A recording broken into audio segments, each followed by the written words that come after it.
नमस्कार सभी प्यारे दर्शकों, आज आपका एक बार फिर से स्वागत करती हूँ आपके अपने चैनल गार्गी द कलाकार में। कैसे हैं आप लोग? आई होप आप बहुत अच्छे और स्वस्थ और मस्त भी होंगे। तो चलिए आज इस पेंटिंग के बारे में कुछ जानते हैं।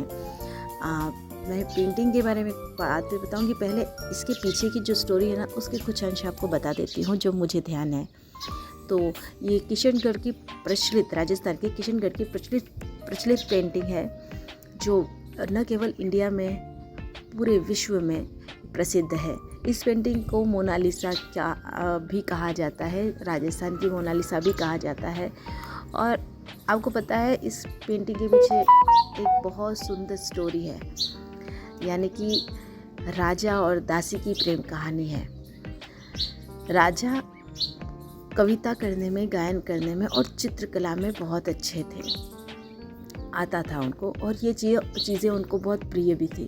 और जहाँ ये जो दासी थी, जिनको बाद में बनी ठनी कहा जाने लगा, वो दासी इनकी सौतेली माँ के साथ आई थी दासी के रूप में।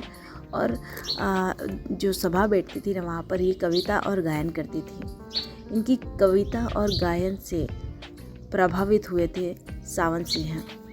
और न केवल कविता और गायन में वो बहुत अच्छी थी, वो बहुत सुंदर भी थी। तीखे नैन नक्श, यानी कि मृग नैनी आँखें, होंठ गुलाब की पंखी होड़ी जैसे, कमल नयन, और ये जो जितनी भी उपाधियाँ जो खूबसूरती को दी जाती है वो उन पे पूरी होती थी। जैसे लंबी गर्दन थी उनकी, जो तीखी ठुड्डी थी, मतलब वो, और नाक भी लंबी और तीखी थी, और भौहें ऊंची चढ़ी हुई थी। और इस तरीके से आपने पेंटिंग, इनकी जो ओरिजिनल पेंटिंग है उसमें देखा भी होगा। तो इस तरीके से बहुत सुंदर थी। और राजा ने एक बार उनको रानी के सभी आभूषण और जो वस्त्र थे उन्हें पहनवा करके उनको एकांत में जा कर के इनकी पेंटिंग बनाई थी। और यही पेंटिंग में निहार चंद नाम था उनका, चित्रकार का। उन्होंने थोड़ा सा संशोधन किया और ये पेंटिंग तैयार हो गई। इसमें कुछ सोने के जो रंग होते हैं उनका भी यूज़ हुआ है, और इस तरीके से ये पेंटिंग बहुत अद्भुत हो गई।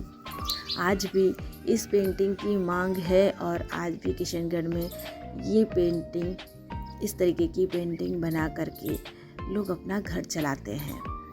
तो बहुत बड़ी देन है। इनकी जो प्रेम कथा थी उससे किशनगढ़ का नाम भी हुआ, क्योंकि आपको पता है जब इनका प्रेम सिर्फ ये देख करके प्यार हो गया उस तरीके का नहीं था। ये एक दूसरे से प्रभावित थे कविता के कारण, गायन के कारण, और बाद में इनका प्रेम इतना अधिक हो गया था कि राजा ने इनसे विवाह कर लिया था, और अपनी रानियों के जैसा इन्हें पूरा आदर संस्कार दिया गया। परंतु उसके बाद भी इन्हें राजा राधा रानी, कृष्ण और मीरा की उपाधि भी मिली, क्योंकि ये बाद में जाकर के फिर वृंदावन जाकर के बस गए थे। ये दोनों कृष्ण भक्त थे, तो बहुत ज़्यादा सिमिलरिटी होने के कारण इन दोनों की बहुत ज़्यादा बनती भी थी। राजा दूसरी रानियों के साथ इतने मुग्ध नहीं थे जितने इनके साथ थे। तो इस तरीके की इनकी प्रेम कथा थी। और ऐसा बोलते हैं ना, प्योर लव, ये उस तरीके का इनका प्यार था। और बस बाद में जाके वही प्यार बहुत प्रसिद्ध हुआ, और आज भी इनकी जो लव स्टोरी है वो बताई जाती है, कहानियों में है। आप उसे अच्छे से पढ़ना चाहते हो तो गूगल करके ज़रूर पढ़िएगा। मैं इतना एक्सप्लेन अच्छे से नहीं कर पाती हूँ, पर कोशिश करती हूँ, तो आप उसमें जाके पढ़िएगा। तो ऐसी जो लव स्टोरी है ना, वो हीर रांझा और लैला मजनू उनसे तो बढ़कर है, क्योंकि जहाँ पर कृष्ण राधा को वो दिया जाए, ओहदा दिया जाए, तो वो प्योर लव ही है। और इन्होंने वृंदावन जाकर के बहुत अच्छे काम किए, और वहाँ पर कृष्ण और राधा पे बहुत सारी कविताएं लिखी। तो कभी कभी ऐसा होता है कि हमें हमारे आसपास ही बहुत अच्छी अच्छी स्टोरीज़ होती है पर हमको पता नहीं होती। ये स्टोरी तो बहुत जनों को पता होंगी, पर जिन्हें पता नहीं है प्लीज़ गूगल करके सर्च करिए और जानिए इनके बारे में। तो हमें हमारे राजस्थान को प्रसिद्धि दिलाने में किशनगढ़ की इस पेंटिंग का बहुत बड़ा योगदान है।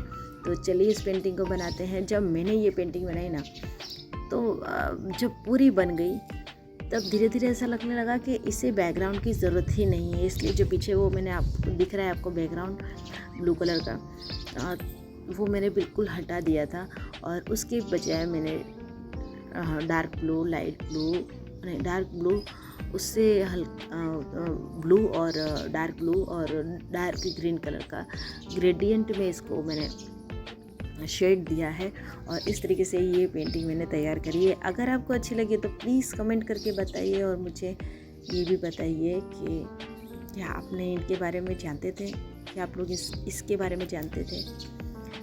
तो और पेंटिंग्स में क्या कमियां हैं वो भी मुझे बताइएगा। तो चलिए प्लीज़ पूरा वीडियो देखिए। अगर आपको पसंद आए तो शेयर भी करिए। Thank you so much. आप सभी लोगों की वजह से ही मेरा चैनल जो है वो मोनेटाइज हो गया है और भगवान इसी तरीके से प्रगति करता रहे। आपसे ऐसा आशीर्वाद चाहती हूँ। धन्यवाद। कीप वॉचिंग एंड मिलते हैं नेक्स्ट वीडियो में।